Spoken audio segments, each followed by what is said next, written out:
Olá pessoal, meu nome é Eduardo, seja bem-vindo ao meu canal.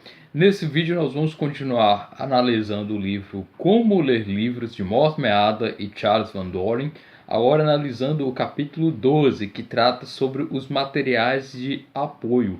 Como você vai usar dicionário, enciclopédia, resumo, comentários, auxiliando aí a sua leitura de um determinado livro. Será se isso é importante? Será se isso é relevante para sua leitura? Aqui o Mortimer Adler ensina tópicos e regras que são interessantes para você entender como você vai utilizar esse material auxiliar. Inicialmente ele coloca uma diferença entre leitura extrínseca e leitura intrínseca. A leitura extrínseca é aquela que você vai ter que utilizar outro livro para um apoio à sua leitura, enquanto que a leitura intrínseca é aquela que você vai ler o livro sem uma necessidade de outro livro para ter aí um apoio. Então, extrínseca com um livro mais outro livro, leitura intrínseca, um único livro sem a necessidade de algum auxiliar. Ele coloca que a ajuda externa ela deve ser buscada somente quando for realmente necessário, porque isso pode atrapalhar, se você consultar muitas vezes um outro livro, atrapalhar o seu raciocínio. Então, por isso, ela tem que ser utilizada realmente quando for necessário. Quando você não está entendendo o texto e tem aí de se esforçado com o máximo da sua competência possível, né? De acordo com as regras da leitura analítica e tudo mais, e não tem entendido aquele texto. Então aí sim você tem que utilizar uma leitura de apoio. Então esse é um alerta que o Mortimer Adler faz, né? Utilizar material de apoio apenas em caso de necessidade. Temos aqui o papel da experiência relevante. O autor ele coloca a diferença entre experiência comum e experiência especial. A experiência comum ela alcança todas as pessoas, porque ela realmente é um fato que está basicamente na vida das pessoas e que todo mundo, de certa forma, conhece ou já passou por certa experiência. Enquanto que a experiência especial ela é específica, ela é quando você se esforça para adquirir essa experiência. Então, tendo em vista esses dois tipos de experiência, é que você pode fazer uma relação entre as obras, para você entender um pouco mais. A experiência comum ela é utilizada mais em livros de ficção, onde você vai, com base nas experiências mais comuns, sentir aí aquela emoção em relação ao livro, né, que você está lendo. Livros de ficção, livros de filosofia, enfim, livros de romance, tudo isso explora essa experiência comum, aquilo que é geralmente comum ao ser humano. Enquanto que a experiência especial, ela busca analisar e busca utilizar e ser utilizada em livros científicos, livros mais específicos. Porque a experiência especial exige aí uma prática, exige um experimento em relação àquilo que você quer saber, enfim. São essa distinção entre experiência comum e experiência especial ou específica. Os livros de história, que são basicamente às vezes híbridos, né? Eles têm tanto experiências comuns para serem analisados quanto experiências específicas. Isso é bem interessante. Então, para saber se você está aproveitando e sabendo distinguir a experiência comum da experiência especial, é interessante você fazer aquela mesma pergunta, né? Se você está entendendo e dando exemplos com resumos daquele tópico que você está analisando, para você saber se você entendeu. Então essa é basicamente a diferença, experiência comum e experiência especial. E por que isso é interessante? Porque temos outros livros como apoios extrínsecos à leitura. É importante ler as obras clássicas e de forma cronológica, porque normalmente um livro pressupõe outro livro.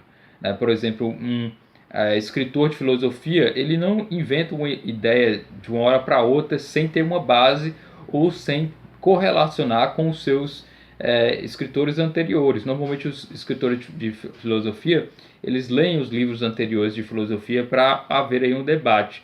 Então há uma certa necessidade de você entender os livros, especialmente de filosofia, em ordem cronológica. Livros de história também é interessante ter essa análise cronológica para haver aí uma relação com as influências, né?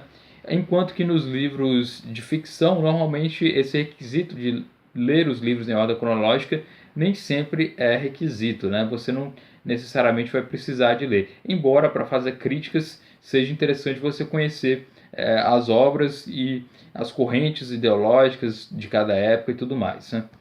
Como usar um comentário ou resumo, né? Deve ser usados raramente os comentários e os resumos, né? Dando aí a ideia da regra geral que o Mortimer Adler coloca no início do capítulo, né? Resumos e material de apoio, né? Comentários, devem ser utilizados quando você realmente precisar.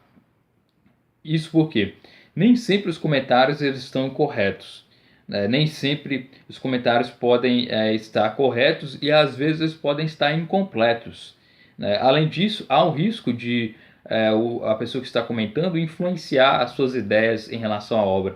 Então, se você ler primeiro um comentário e depois ler a obra, provavelmente o seu julgamento vai estar prejudicado ou influenciado pelo comentário que você leu antes de ler aquela obra. Então isso é um risco que você está correndo aí de prejudicar o seu próprio julgamento em relação àquela obra.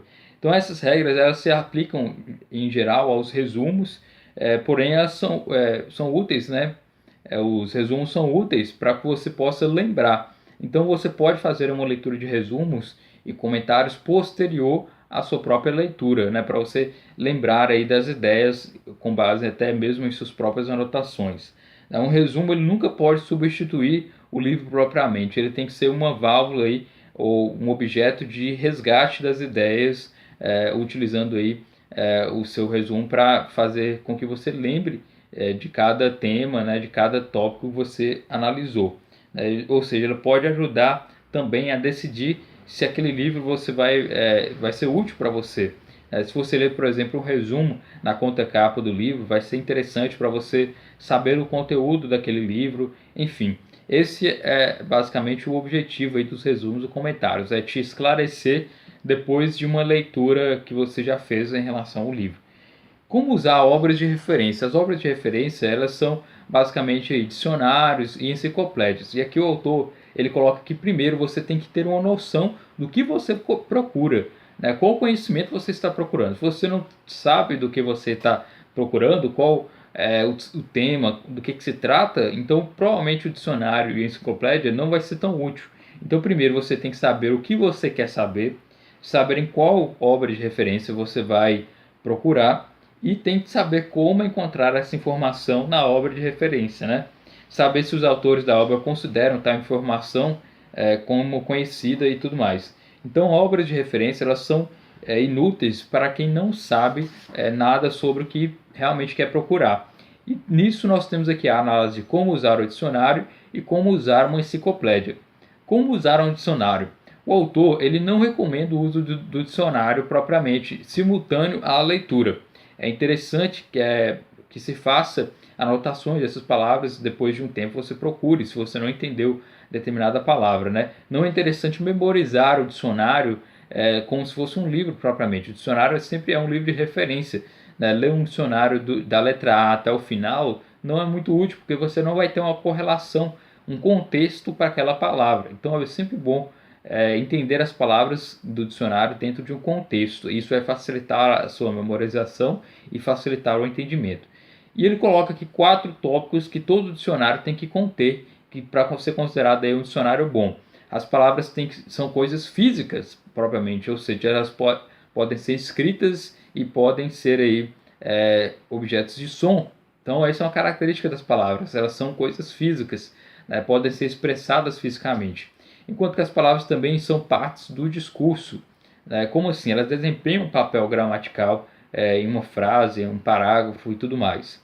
As palavras são signos, ou seja, ela tem vários significados e elas se relacionam entre si com esses significados. E as palavras são convenções, né, onde vários grupos ao longo do tempo entendem que tal palavra tem um determinado significado e tudo mais. São signos humanos e por isso tem que ser observado aí o seu contexto local e cultura, né, e tudo mais. Nisso, o Mortimer Adler coloca que um bom dicionário o bom dicionário responde essas perguntas, né?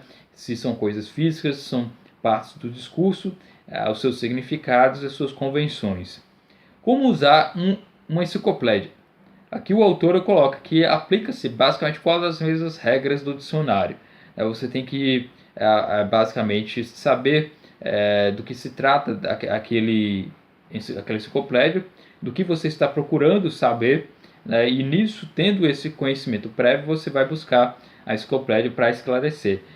A enciclopédia é diferente dos dicionários, que são uma reunião de palavras com seus significados. A enciclopédia ela reúne fatos, né? Então ela é bem útil para caso você queira entender um determinado fato, ou caso você não entenda que aquele fato foi considerado realmente verdadeiro, a enciclopédia vai esclarecer esses fatos aí.